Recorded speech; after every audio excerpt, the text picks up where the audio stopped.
Good afternoon बच्चों। अब अपन अपने इनकम टैक्स के तीसरे हेड पे चल रहे हैं, ठीक है। मेरी बात सुनो, आज अपन को नया हेड स्टार्ट करना है। तो देखो अपना क्या चल रहा है, इनकम टैक्स।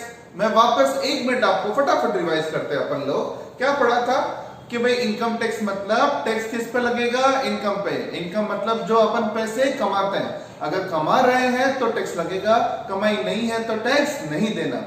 क्या पढ़ा था अपन ने, जो बंदा पैसे कमाता है वो 1 दिन 2 दिन की इनकम पे टैक्स नहीं देता गवर्नमेंट को, वो साल भर आराम से पैसे कमाता है और उस साल को क्या बोलते हैं, प्रीवियस ईयर। आप लोगों के एग्जाम में कौन सा प्रीवियस ईयर आएगा, 1920, याद है ना।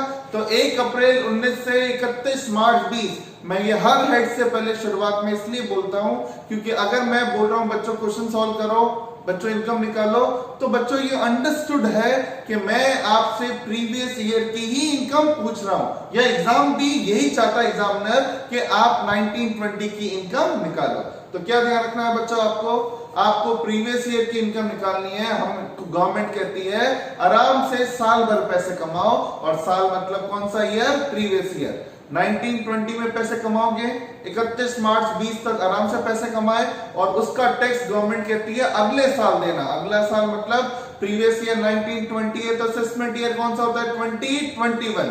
तो कमाएंगे 1920 में और टैक्स कब भरेंगे, 2021, दैट इज असेसमेंट ईयर में। और फिर क्या पढ़ा था, दुनिया में जो हर इंसान है या भगवान भी है तो वो क्या कहलाता है, पर्सन। लेकिन उस बंदे में से, पर्सन में से जो बंदा टैक्स देता है वो पर्सन होने के साथ साथ क्या कहलाता है, असेसी। तो अपन ने सम अप क्या किया था डेफिनेशंस का, असेसी मतलब एक ऐसा पर्सन जो कमाएगा कब, प्रीवियस ईयर में, और टैक्स कब भरेगा, असेसमेंट ईयर में। और अगर आप उससे पूछोगे कि प्रीवियस ईयर में कितने पैसे कमाए, तो वो आपको बोलेगा कि ये कैलकुलेट करने के लिए मेरे इनकम के 5 टुकड़े कर दो। और उन 5 टुकड़ों के क्या नाम थे, 5 हेड्स। अगर वो बंदा जॉब से पैसे कमा रहा है तो इनकम सैलरी हेड में चली जाती है। अगर वो बंदा जॉब की बजाय घर को किराए पे देके पैसे कमाता है तो कहां चली जाती है इनकम, हाउस प्रॉपर्टी में। अगर वो बिजनेस करके, ट्यूशन पढ़ा के सीए, सीएस, डॉक्टर, लॉयर है तो उसके लिए गवर्नमेंट ने कौन सा हेड बनाया है, बिजनेस एंड प्रोफेशन। और मैंने अब जो अपना स्टार्ट करना है वो क्या है, ये एक बिल्डिंग है बच्चों।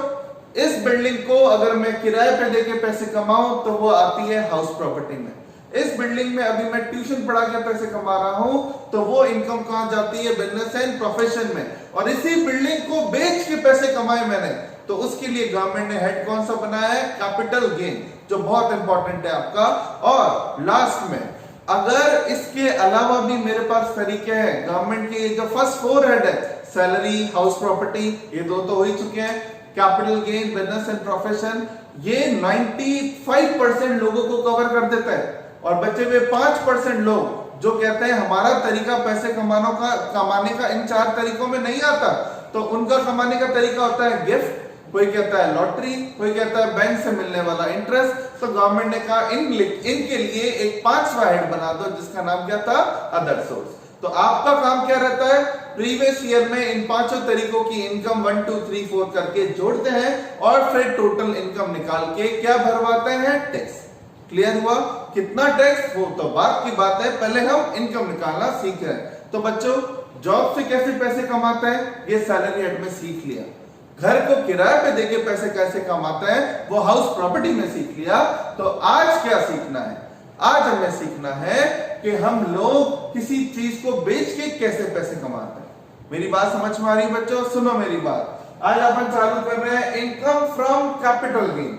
इस हेड में कौन सी इनकम आने वाली है, वो इनकम जो बंदा अपनी कोई पूंजी का मतलब बच्चों, इंसान अपनी कैपिटल किसी ना किसी चीज में इन्वेस्ट करके रखता है, उसको बोलते हैं एसेट। तो अगर कोई बंदा अपनी किसी एसेट को बेचकर पैसे कमाए, वो बेच के पैसे कमाने की इनकम कहां जाती है, कैपिटल में।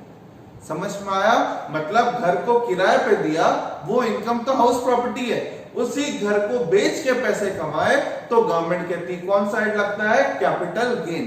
तो एसेट से जो पैसे कमाता है वो कैपिटल गेन में जाती है। तो अब मेरी बात सुनो, मैंने अब आप अगर कंफ्यूज हो कि सर हमें कैसे पता चलेगा कि इनकम इस हेड में आएगी, तो मैं हर हेड की शुरुआत में बोलता हूं हमें कोई भगवान बताने नहीं आएगा कि हमारी इनकम इस हेड में आएगी।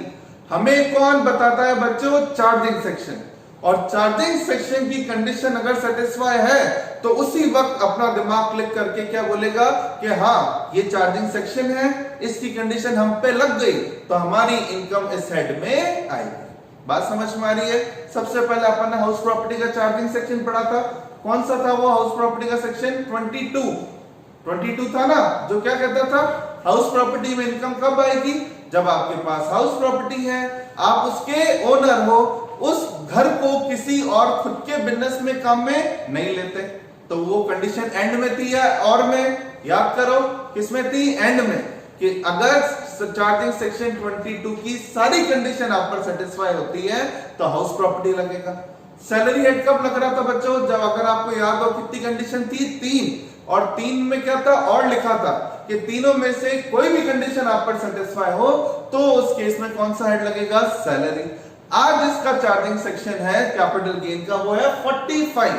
और अगर 45 की यहां पर भी कंडीशन है बच्चों एंड, मतलब अगर सेक्शन 45 की सारी कंडीशन सेटिस्फाई हो जाती है तो आप पर कौन सा हेड लगता है बच्चों? Capital gain.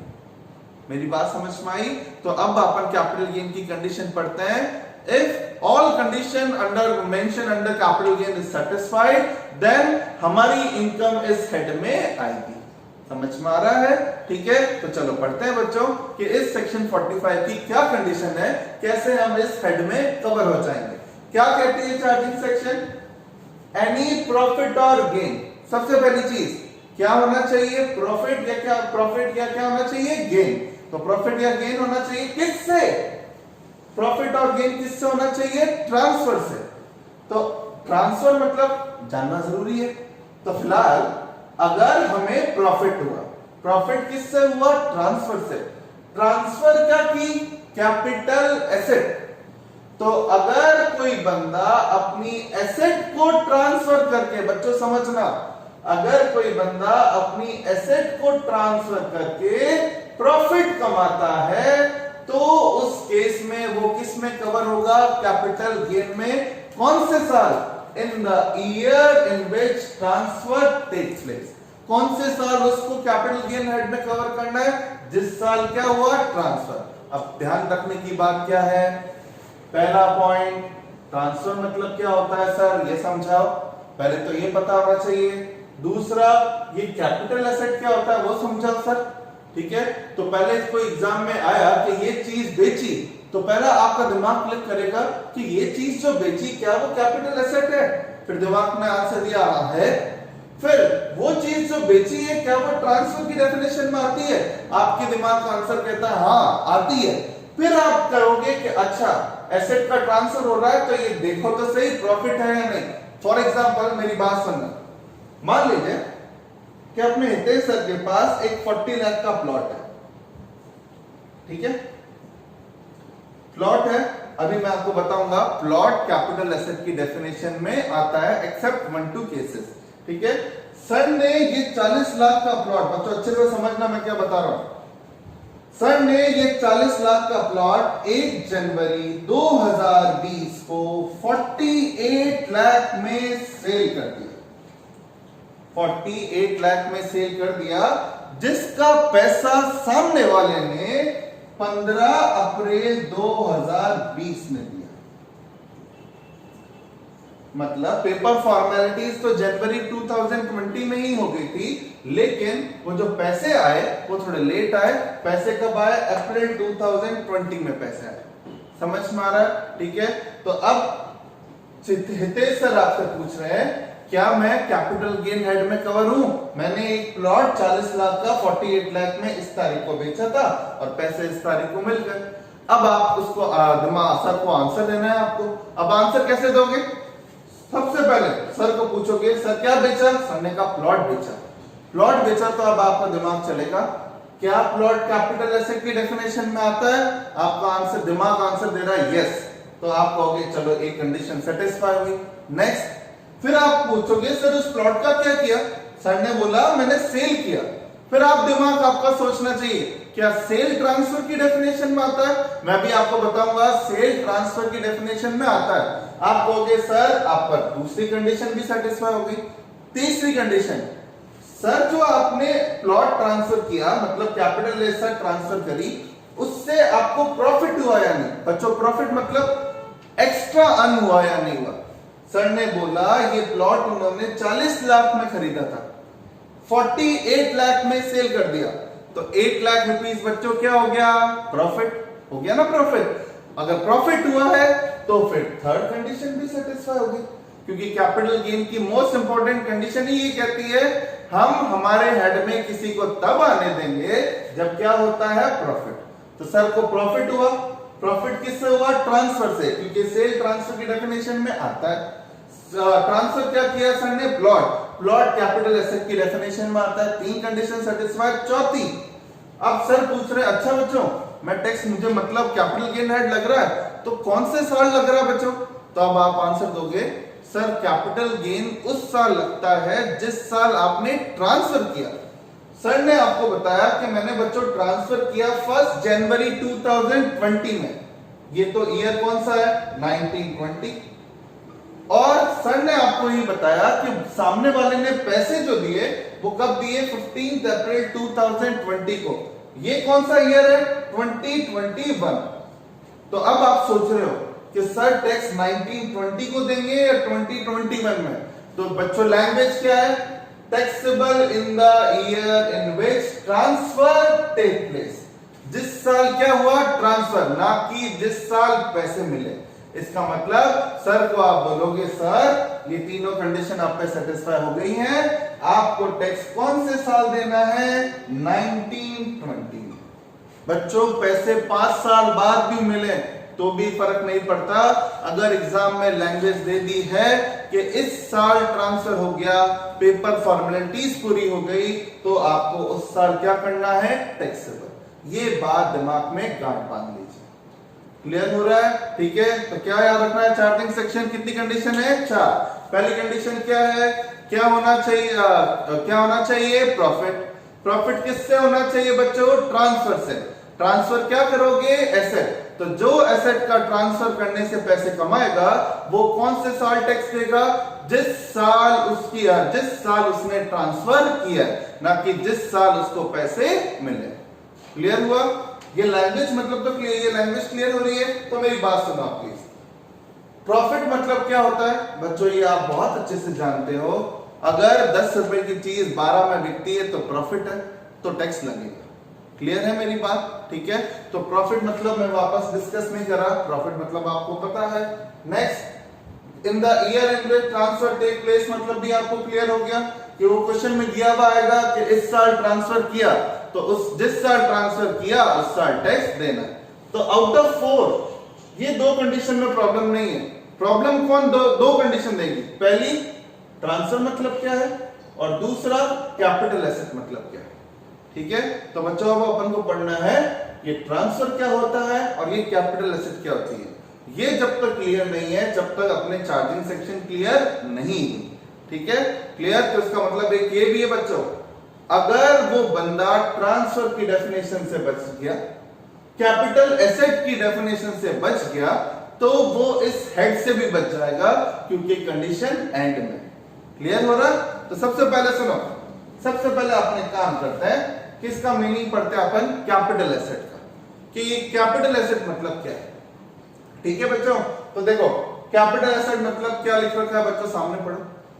कैपिटल एसेट मतलब movable, immovable, tangible, intangible.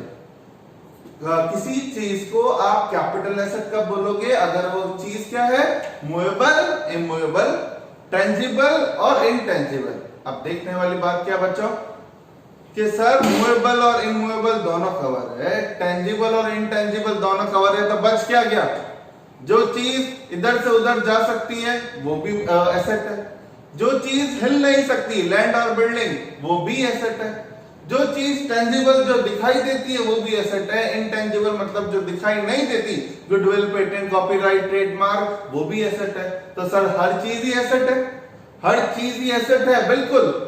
Accept following. इसका मतलब अगर एग्जाम में आया कि उस बंदे ने ये चीज बेची, वो चीजें इस एक्सेप्शंस में कवर होती है, जब तो वो कैपिटल गेन में कवर नहीं होगा। उसके अलावा जो भी कुछ बिकता है सब की सब एसेट है। मेरी बात समझ में आई? एग्जाम में अगर लिखा हुआ है कि उसने ये बेचा वो बेचा, तो आपका दिमाग एक बार कहेगा कि ये कैपिटल गेन लगेगा, लेकिन बस दिमाग को उस वक्त ये समझा देना कि अगर वो चीज जो बेची है वो इन एक्सेप्शंस में आ रही है, तो उस केस में वो चीज कैपिटल एसेट नहीं है। क्लियर? तो अपन को मेन चीज तो एक्सेप्शन पढ़ना है बच्चों, बाकी मूवेबल इमूवेबल क्या करोगे पढ़ के, सब कुछ ही एसेट होता है ना। तो एक्सेप्शन में सबसे पहले देखो क्या लिखा हुआ है। एक्सेप्शन में लिखा हुआ है सबसे पहले personal effects. Personal effects capital asset नहीं होती। तो फिर पर्सनल इफेक्ट्स क्या होती है? पर्सनल इफेक्ट्स मतलब क्या होती है बच्चों, ये नोट भी करना है आप लोगों को, हालांकि मैं नोट्स जो पीडीएफ में आपको नोट्स दूंगा उसमें देखना जरूर। पर्सनल इफेक्ट्स मतलब होता है any movable asset use for daily necessity of life except jewellery, painting, sculpture और एनी वर्क ऑफ आर्ट। मतलब क्या हुआ? कोई भी चीज जो एक इंसान अपने पर्सनल यूज लेता है, मूवेबल, कोई भी मूवेबल चीज जो एक इंसान अपने पर्सनल यूज के लिए लेता है, वो हर चीज पर्सनल इफेक्ट्स है, कैपिटल एसेट नहीं है। फॉर एग्जांपल आपके हाथ में जो मोबाइल है, ठीक है, आपका मोबाइल फोन जो है वो आप अपने पर्सनल लाइफ के लिए यूज कर रहे हो, मूवेबल है वो। सेकंड चीज, आप अपने पर्सनल यूज कर रहे हो, तो उस केस में वो जो मोबाइल फोन है बच्चों, वो पर्सनल इफेक्ट्स है। इसका मतलब कल अगर आपके एग्जाम में आया कि एक बंदे ने 10,000 का मोबाइल फोन 12,000 में बेच दिया, बताओ कौन सा ऐड लगेगा? आप कैपिटल गेन पे टिक नहीं करोगे। मेरी बात समझ में आ रही है बच्चों? ठीक है, कोई भी मूवेबल, कपड़े हो गए, जूते हो गए, मोबाइल फोन हो गया आपका, आपके क्या बोलते हैं चश्मा हो गया, ये सारी चीजें जो है वो मूवेबल है। और अगर अपने घर की कोई मूवेबल चीज बेचता है तो वो पर्सनल इफेक्ट्स है। समझ में आया? घर का फर्नीचर बेच दिया सर, घर की एसी बेच दिया सर, तो घर का फर्नीचर एसी जो है वो आपके घर में काम आ रहा है, मूवेबल है, तो उस केस के अंदर वो पर्सनल इफेक्ट्स है। मेरी बात समझ लो ढंग से। अगर आप कहते हो सर फिर बिल्डिंग में क्या अर्ज है, ये तो हमारा घर है, घर बिल्कुल पर्सनल है आपका, लेकिन घर जो है वो इमूवेबल है। और पर्सनल इफेक्ट्स की डेफिनेशन क्या है? वो चीज जो क्या हो, मूवेबल। अगर वो मूवेबल है, पर्सनल यूज में आ रही है, तो उस केस के अंदर वो पर्सनल इफेक्ट्स है। लेकिन क्या कुछ चीजें ऐसी है जो कि मूवेबल भी है, पर्सनल यूज में भी आ रही है, लेकिन गवर्नमेंट ने इनकार कर दिया उसे पर्सनल इफेक्ट्स मानने से।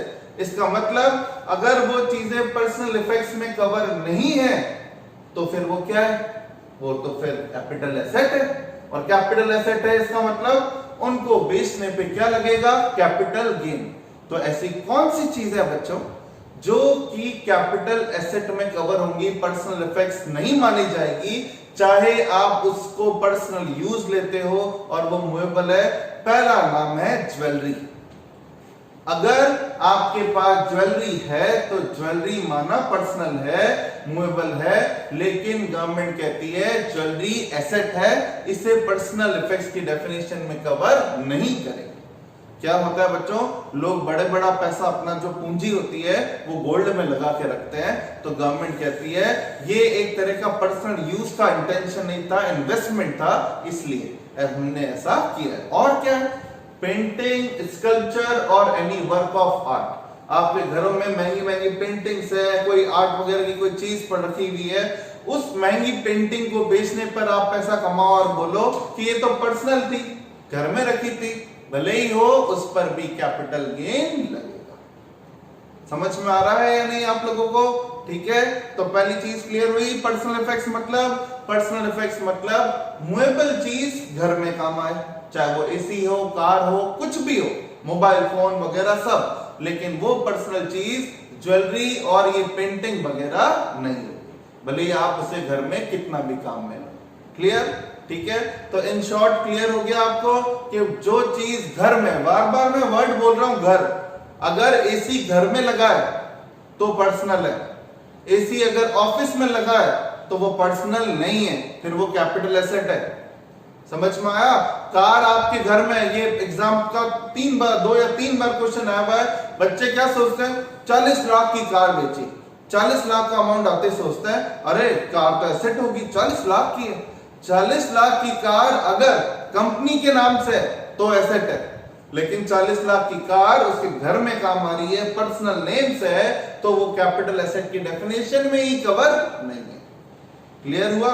समझ में आया? तो एक चीज पर्सनल इफेक्ट्स हो गई। दूसरा और क्या कैपिटल एसेट नहीं होती, stock and trade. Stock and trade मतलब वो चीज जिसे आप रेगुलरली डील करते हो या वो चीज जिसकी आप ट्रेडिंग करते हो। इसका बेस्ट एग्जांपल कार ही है अपने लिए, मेरी बात समझना। एक कंपनी के पास 10 कार रखी हुई है, ठीक है, वो 10 कार उस कंपनी की एसेट है, लेकिन उसी कंपनी ने बोला कि ये 10 कार कोई हमारे काम के लिए नहीं है, हमारी कार का शोरूम है और इस शोरूम में इन कारों को हम बेचा करते हैं। तो अब वो कार जो है वो एसेट नहीं है, अब उस शोरूम वाले के लिए वो कार क्या है, स्टॉक है। और स्टॉक जो होगा वो कैपिटल एसेट नहीं है, क्योंकि स्टॉक बेचने से जो पैसा आता है वो कहां जाता है, बिजनेस एंड प्रोफेशन। मेरी बात समझ में आ रही है बच्चों? मेरी बात वापस सुनना। एक जैसे आपके घर में, मेरे घर में जो गोल्ड है, अपने परिवार में जो गोल्ड अपने पास रखा हुआ है वो एसेट है, नो डाउट वो एसेट है। उसे बेचने से जो पैसा आएगा वो कैपिटल गेन में जाएगा। लेकिन ज्वेलर के पास में जितनी भी ज्वेलरी रखी हुई है बच्चों, वो ज्वेलरी जो है वो स्टॉक एंड ट्रेड है। वो ज्वेलरी उसने बेचने के लिए रख रखी है, और बेचने के लिए रख रखी है तो वो ज्वेलरी स्टॉक एंड ट्रेड कहलाएगी, कैपिटल एसेट नहीं है। तो अपन ने गोल्ड बेचा, कैपिटल गेन, लेकिन ज्वेलर ने जो गोल्ड बेचा वो कैपिटल गेन में नहीं, वो कहां टैक्सेबल होगा, बिजनेस एंड प्रोफेशन, क्योंकि उसके लिए वो क्या है, स्टॉक है। समझ में आ रहा है? क्लियर हो रहा है ये? तो आपको क्या क्या क्लियर हो गया, personal effects, stock and trade, और जैसे एग्रीकल्चर लैंड भी पढ़ते हैं अपन, एक ये specified bonds, specified gold bonds. बच्चों सुनना मेरी बात, अगर एग्जाम में आया कि एक्स पर्सन ने गोल्ड बेचा एसेट है, कैपिटल गेन लगेगा। एक्स पर्सन ने बॉन्ड बेचे, केवल बॉन्ड लिखा हुआ है, बॉन्ड्स डिबेंचर भी एसेट होते हैं, कैपिटल गेन लगेगा। लेकिन उसी बंदे ने गोल्ड बॉन्ड बेचे, इनका कॉम्बिनेशन आ गया, गोल्ड बॉन्ड बेचे, और सारे नहीं, कुछ स्पेसिफाइड गोल्ड बॉन्ड्स हैं, वो एग्जाम में आता है। ज्यादातर सारे गोल्ड बॉन्ड्स जो होते हैं उस पर गवर्नमेंट ने टैक्स की छूट देने के लिए उसको एसेट की डेफिनेशन से हटा दिया।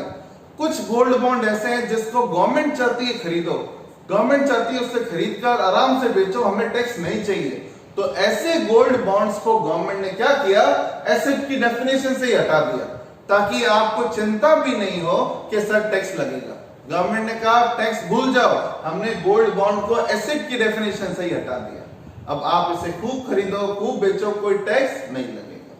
क्लियर हुआ? ठीक है, तो 3 चीजें हो गई अपनी, पर्सनल इफेक्ट्स समझ में आ गया, ठीक है, ज्वेलरी और वर्क ऑफ आर्ट को छोड़ के हर पर्सनल चीज जो मूवेबल होती है वो पर्सनल इफेक्ट्स है। स्टॉक एंड ट्रेड जिसमें आप रेगुलरली डील करते हो वो, गोल्ड बॉन्ड जो स्पेसिफाइड गोल्ड बॉन्ड है, लंबी चौड़ी लिस्ट है, आप तो एग्जाम में गोल्ड बॉन्ड का नाम देख लेना, वो कैपिटल एसेट में कवर नहीं है। चौथा रह गया एग्रीकल्चरल लैंड। एग्रीकल्चरल लैंड क्या होते हैं ये समझते हैं अपन, कि क्या क्यों एग्रीकल्चरल लैंड पे गवर्नमेंट कैपिटल गेन नहीं लेगी। वैसे एक बात बताऊं बच्चों, जहां वर्ड एग्रीकल्चर खेती आ गया वहां income tax, GST, almost Bharat में किसी प्रकार का कोई टैक्स नहीं लगता, क्योंकि आपको पता है अपने यहाँ पे इंडिया में पॉलिटिक्स ज्यादा हावी रहती है, और पॉलिटिक्स में एग्रीकल्चर बहुत ज्यादा हावी रहता है। तो एग्रीकल्चर पे कल टैक्स लगा के गवर्नमेंट फंसना नहीं चाहती, तो गवर्नमेंट जहां एग्रीकल्चर वर्ड यूज होता है उससे भाग जाती है।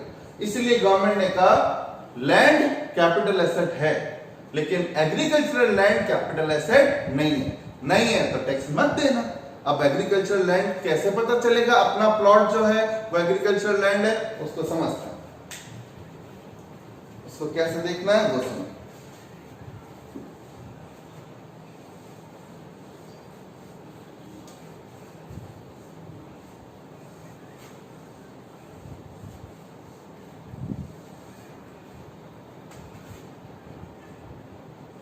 मैं आपको बता रहा हूं कौन सी लैंड एग्रीकल्चर लैंड कहलाएगी या कौन सी नहीं कहलाएगी, वो सुनिए।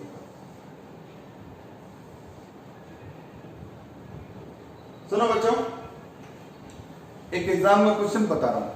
मैं बार बार वर्ड एग्रीकल्चर लैंड यूज कर रहा हूं, लेकिन कई बार लोग सुन नहीं पाते या बच्चे समझ नहीं पाते। एग्जाम में आया, एक मिस्टर राजू ने क्या किया, अपना एक घर था जो कि एग्रीकल्चर लैंड पे था, उसको बेचकर पैसे कमाए। क्या कैपिटल गेन लगेगा? कई बच्चों ने लिख दिया no, covered under agriculture land. बच्चों, लैंड अलग होती है, बिल्डिंग अलग होती है। गवर्नमेंट ने बिल्डिंग पर छूट नहीं दी है कि गांव के अंदर आपका घर है, उस घर को बेचो तो टैक्स नहीं लगेगा। गांव की खेती की जमीन पे छूट दी है बच्चों, ये कोई समझता नहीं है इस वक्त, ठीक है। तो गवर्नमेंट ने ये जो क्राइटेरिया स्पेसिफाई किया है, that is for land, not for building.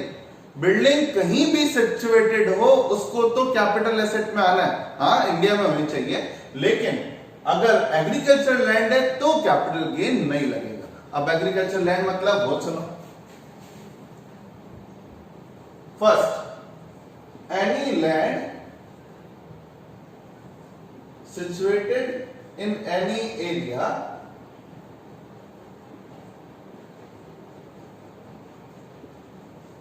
where population is less than 10,000.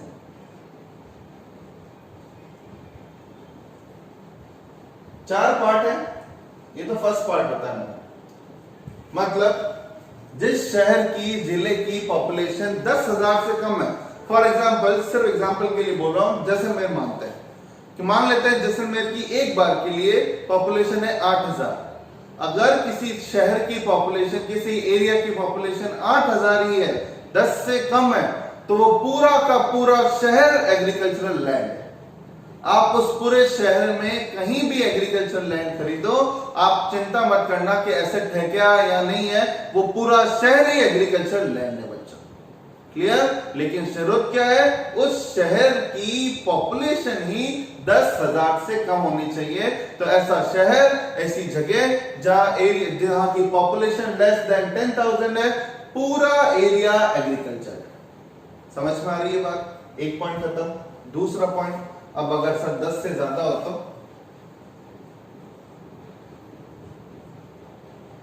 Any land situated in any area, मैं थोड़ा शॉर्ट में लिख रहा हूं बच्चों, समझ लेना, नोट्स तो आपको पूरे मिलेंगे। Where population more than 10,000 but up to 1 lakh, तो बियॉन्ड 2 किलोमीटर। मतलब क्या? फॉर एग्जाम्पल, सिर्फ एग्जाम्पल के लिए पाली ले लेते हैं। पाली की पॉपुलेशन मान लेते हैं 80,000। अगर पाली की पॉपुलेशन 80,000 है तो 10,000 से ज्यादा है। 10,000 से ज्यादा है, इसका मतलब पाली का एरिया एग्रीकल्चर नहीं है। लेकिन पाली के जो मेन एरिया होता है, जैसे आप लोग देखते हो कि जोधपुर 4 किलोमीटर दूर जो म्युनिसिपल मेन एरिया होता है, उससे 2 किलोमीटर दूर का एरिया एग्रीकल्चर कहलाएगा। जो पाली शहर जिस जगह से चालू होता है, म्युनिसिपल एरिया जो उसका है, उसके बियॉन्ड 2 किलोमीटर का जो एरिया होगा वो क्या कहलाएगा? एग्रीकल्चर। समझ में आ रहा है? ठीक है, मतलब 10,000 से कम पॉपुलेशन है तो पूरा शहर, और अगर 10,000 से ज्यादा 1 लाख तक पॉपुलेशन है तो शहर तो एग्रीकल्चर नहीं है, लेकिन उससे 2 किलोमीटर दूर का एरिया क्या कहलाएगा? Agriculture. Similarly B point, population 1 lakh से ज्यादा बट अप टू 10 लाख तक है, 10 लाख तक है, तो इस केस में गवर्नमेंट कहती है beyond 6 kilometre. For example Jodhpur ले लेते हैं। जोधपुर की पॉपुलेशन 8 लाख मानते हैं, तो पूरा जोधपुर एक शहर है, एग्रीकल्चर नहीं है, लेकिन 6 किलोमीटर दूर का एरिया, जैसे अपने यहाँ पे सोर्सी गेट वगैरह नई सड़क जो मेन एरिया कहलाता है, वहां से 6 किलोमीटर दूर के बाद जो एरिया लोगे उसे कृषि भूमि बोला जाता है, एग्रीकल्चरल लैंड बोला जाता है। वहां कोई एग्रीकल्चरल लैंड जो होगी उस पर क्या, उसको कैपिटल एसेट में कवर नहीं करेंगे। समझ में आ रहा है? तो जहां 10,000 से कम पॉपुलेशन है पूरा शहर, 10 से 1 लाख है तो 2 किलोमीटर दूर, अगर 1 लाख से 10 लाख है तो 6 किलोमीटर दूर का एरिया एग्रीकल्चर कहलाएगा। और अगर पॉपुलेशन मोर देन 10 लाख है तो बियॉन्ड 8 किलोमीटर, 8 किलोमीटर दूर का एरिया, जैसे जयपुर मान लो, जयपुर में अगर आप देखना चाहते हो एग्रीकल्चर लैंड कौन सी है तो जयपुर का म्युनिसिपल एरिया से 8 किलोमीटर आप क्रॉस कर जाओ, आफ्टर 8 किलोमीटर का जो एरिया होगा वो एग्रीकल्चर कहलाएगा। और एग्रीकल्चर कहलाएगा तो कैपिटल एसेट नहीं। समझ में आया? ये केवल किसकी डेफिनेशन हुई है? कैपिटल एसेट की। अब थोड़ा सा ब्रेक लेके फिर अपन ट्रांसफर की डेफिनेशन पढ़। ठीक है, चलिए यहां तक तो समझ में आया है, और अगर प्रॉब्लम है तो वो बता। ठीक है बच्चों, आगे बढ़ना चालू करें। अब मेरी बात सुनो, क्या क्या पढ़ लिया अपन ने? प्रॉफिट होना चाहिए, ट्रांसफर से होना चाहिए, और ट्रांसफर किसका? कैपिटल एसेट का। कैपिटल एसेट मतलब क्लियर हुआ। अब अपन चलते हैं ट्रांसफर की तरफ। ये ट्रांसफर क्या होता है? तो सुनो बच्चों, अगर आप ट्रांसफर की डेफिनेशन में आओगे तो आप पर कैपिटल गेन लगेगा। और अब बात क्या उठती है बच्चा? बात ये कि ट्रांसफर क्या होता है? लोगों के दिमाग में क्या बच्चा पता है? किसी चीज को बेचने से ही कैपिटल गेन होता है, जबकि गवर्नमेंट ने ऐसा कुछ नहीं कहा। गवर्नमेंट ने कहा हमने वर्ड बेचना या सेल नहीं अनाउंस किया है, हमने वर्ड क्या यूज किया है? Transfer. If anything or any transactions covered under the definition of transfer, then you have to cover under the head capital gain. समझ में आ रही है मेरी बात? तो क्या मतलब हुआ? आप इनमें से किसी पॉइंट में भी कवर हो। और एक और चीज, ये जो सेक्शन है 2 सबसेक्शन 47, ये कहता है ट्रांसफर इंक्लूड्स नॉट मीन्स। इसका मतलब मैंने ये जो ट्रांसफर के मतलब लिखे हैं ये केवल इसके एग्जांपल्स हैं, इसके अलावा भी कई चीजें किसमें आ सकती है? ट्रांसफर में। इंक्लूड्स मतलब तो यही होता है कि ये चीजें सिर्फ आएंगी, इसके अलावा भी आ सकती है। समझ में आया? कैपिटल एसेट में मीन्स लिखा था, मीन्स मतलब बस ये चीजें आएंगी और कुछ नहीं। इंक्लूड्स मतलब ये केवल एग्जांपल है। इसका मतलब ये सारी चीजें अगर होती है तो ट्रांसफर में हुई हो, इसके अलावा भी अगर कोई चीज हुई तो ट्रांसफर में आ सकते हो। समझ में आया? ठीक है, तो ट्रांसफर का मतलब फर्स्ट पॉइंट क्या दिख रहा है बच्चों? कब आपको पता चलेगा कि हम ट्रांसफर में कवर हो रहे हैं? फर्स्ट पॉइंट है if there is any sale of asset. Sale of asset का मतलब क्या हुआ? एसेट को पैसों के बदले अगर बेचा जाए तो वो सेल कहलाता है। Transfer of ownership in leave of money, मेरे नोट्स में आपको ये सब लिखा हुआ मिल जाएगा। सेल मतलब केवल होता है बच्चों एसेट को बेचा पैसों के लिए। अगर एग्जाम में आया उस बंदे ने अपना मालिकाना हक सामने वाले को दे दिया पैसों के लिए, तो वो सेल। क्लियर? अब एक चीज मेरी सुनिएगा, मैंने आपको एक चीज हर हेड में बताता हूं, इस हेड में थोड़ी रह गई, अब बता देता हूं। हर हेड में बच्चों 2 जने होते हैं, मैंने आपको बताया। सैलरी हेड में एम्प्लॉयर और एम्प्लॉय होता है, बताया था। किसके लिए है सैलरी हेड? फॉर एम्प्लॉय, क्योंकि एम्प्लॉयर के लिए सैलरी है खर्चा और एम्प्लॉय के लिए क्या है? इनकम है। तो एम्प्लॉय के लिए इनकम है तो सैलरी हेड एम्प्लॉय के लिए था। हाउस प्रॉपर्टी हेड में मकान मालिक और किराएदार था, तो हाउस प्रॉपर्टी हेड में अपन ने जो पढ़ा किसके लिए पढ़ा? मकान मालिक के लिए, क्योंकि मकान मालिक के लिए इनकम और किराएदार के लिए क्या है? खर्चा। तो यहां कौन है? यहां भी 2 लोग हैं, ट्रांसफरर एंड ट्रांसफरी। 2 लोग हैं, एक बंदा एसेट बेचता है, एक खरीदता है। तो जो इनकम कौन कमाएगा? जो एसेट बेचेगा। तो अपन ये हेड किसके लिए पढ़ रहे हैं बच्चों? Transferor, not for transferee. अगर कोई कहता है मैंने सस्ते में प्लॉट खरीदा, टैक्स लगेगा क्या? आप कहोगे नहीं नहीं, खरीदने वाले को थोड़ी इनकम होती है, बेचने वाले को इनकम होती है। तो अगर एग्जाम में आया इसने एसेट बेची है तो उसके लिए ये हेड पढ़ रहे हैं। और वो ट्रांसफरर अगर आपको बोले मैंने एसेट को सेल किया है, एसेट को पैसों के बदले किसी को दिया है, ओनरशिप दी है, तो वो सेल है। सेकंड पॉइंट, सेल के अलावा और क्या ट्रांसफर में आता है सर? एक्सचेंज। एक्सचेंज मतलब क्या? एक्सचेंज मतलब एग्जांपल समझ लो, ये ए और बी, ए ने अपनी बिल्डिंग बी को दे दी, बी ने अपना प्लॉट ए को दे दिया। ए को एक्चुअल में प्लॉट चाहिए था और बी को बिल्डिंग चाहिए थी, तो दोनों ने अदला बदली कर ली। लेकिन उस अदला बदली में ए ने बोला कि 40 लाख का प्लॉट मेरे पास आ गया केवल 35 लाख की बिल्डिंग देकर, तो गवर्नमेंट कहती है अच्छा पैसे बेचा नहीं है बच्चों इसमें, लेकिन बिना बेचे एक्सचेंज करने से भी इन्हें पैसे तो कमा लिए ना। 40 लाख की चीज आ गई 35 लाख के बदले, तो गवर्नमेंट कहती है ये किसमें आएगा, ट्रांसफर में। एक्सचेंज करने से भी अगर पैसे कमा लेते हो, कोई चीज है आपके पास गोल्ड था लाख रुपए का, आपके पास चेन थी, आपने किसी से कोई डायमंड की 1.5 लाख की कोई चीज ले ली तो 50,000 का फायदा हो गया, तो एक्सचेंज भी ट्रांसफर में आता है। क्लियर। थर्ड पॉइंट और क्या आता है ट्रांसफर में, ये एग्जांपल जरूरी है बच्चों। कल आप ये नहीं सोचो सर एक्सचेंज हुआ क्यों टैक्स दे रहे हैं, तो आपको ध्यान रखना पड़ेगा एक्सचेंज करने से भी ट्रांसफर की डेफिनेशन में कवर होते हैं। थर्ड पॉइंट जल्दी से, रिलिंक्विशमेंट और establishment of any right in asset. अपने अधिकार को छोड़ना, क्या मतलब हुआ इसका। एक फादर थे, उनके 4 बेटे थे, वो घर चारों बेटों के नाम पे था, सडनली फादर की डेथ हो गई, अब उस घर पे चारों बेटों का हक है। सबसे बड़े बेटे ने अपने 3 भाइयों को बोला कि देखो 4 में से एक ही भाई रह सकता है इस घर में, मुझसे तुम तीनों 15-15 लाख रुपए ले लो और लिख के दे दो कि ये हमारा इस घर पे जो हक है हम हमारे बड़े भाई को दे रहे हैं। सब तीनों भाइयों ने लिख के दे दिया कि ये हमारा घर का हक हमारे भाई रख ले। तो बच्चों क्या उन्होंने बेचा?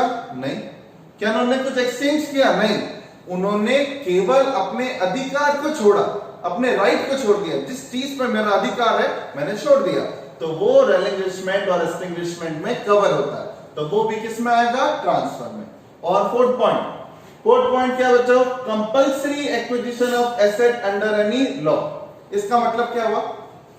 मान लो आपका आज एक प्लॉट है, एकदम से आज एक लेटर आया, लेटर में गवर्नमेंट ने कहा आज से ये प्लॉट आपका हमारा हुआ, हमें यहाँ पर एक मेट्रो स्टेशन बनाना है, प्लॉट आपका बीच में आ रहा था, हमने ले लिया है, आपका प्लॉट 15 लाख का है, हम आपको 20 लाख दे देंगे।